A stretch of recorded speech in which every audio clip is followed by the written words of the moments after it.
आप में से ईमानदारी से बताना मत, खाली अपने अंदर अंदर सोच लेना ईमानदारी से। आपके घर में कोई बुजुर्ग मरा होगा तो आपने भी नाटक तो किया ही होगा रोने का। कई लोग सचमुच का रोते हैं और कई लोग एक्टिंग करते हैं। वो तो कितने सालों से चाह ही रहे थे कि निकले बुढ़ी, निकले निकले। अब निकल गई, बहू की इच्छा पूरी कर दी एक तरह से मानो। अब समाज को तो दिखाना ही पड़ेगा थोड़ा।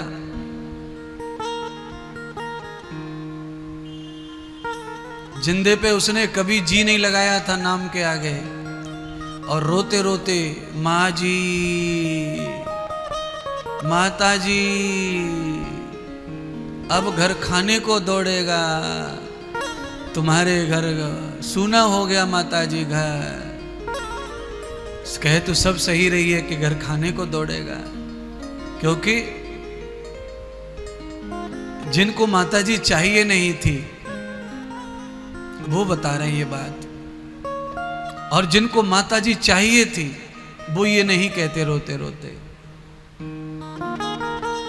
वो ये कहते हैं कि हम आपके बगैर अब कैसे खुश रहेंगे।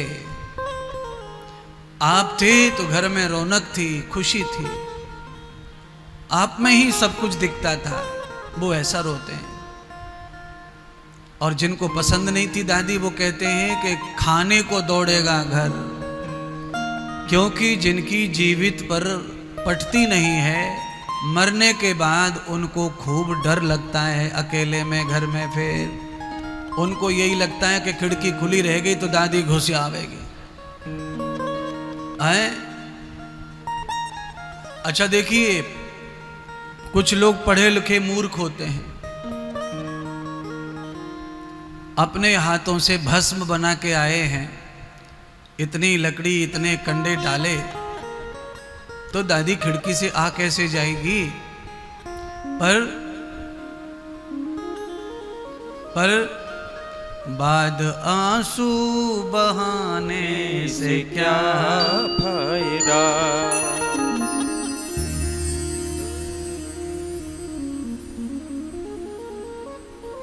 सबके घर में थोड़ा थोड़ा है ये अज्ञान, अव्यवस्था। ऐसा नहीं चाहिए। पर हम क्यों कथा सुनने आते हैं, हम क्यों संत महात्मा को चाहते हैं, हम क्यों गुरु बनाते हैं, क्यों गुरु चाहिए, क्यों बनाना चाहिए। भाई गुरु से क्या लाभ है। गुरु बनाने के बाद भी तो काम करना ही पड़ता है, नौकरी करनी पड़ती है, दुकान खोलनी पड़ती है। तो गुरु बना के फायदा क्या है। गुरु बना के फायदा यह है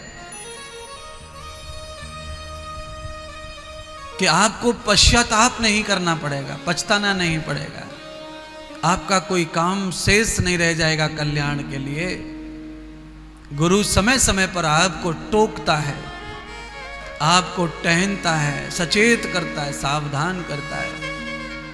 हीरे मोती सोना चांदी महल ये गुरु नहीं देता भलाई से, ये भी गुरु कृपा से मिलता है सबको ज्यादा ज्यादा। पर मान लो कि ये सब नहीं मिलता है और उल्टा गुरु ले जाता होगा तुम्हारे पास से, पर तुम्हारे पश्चाताप के पलों को नष्ट करता है। तुम्हारे अच्छे पल अक्षर क्षण तुम्हें प्रदान करता है गुरु। तुम्हारे जीवन के उस घोर अज्ञान को समाप्त करके महान प्रकाश देता है।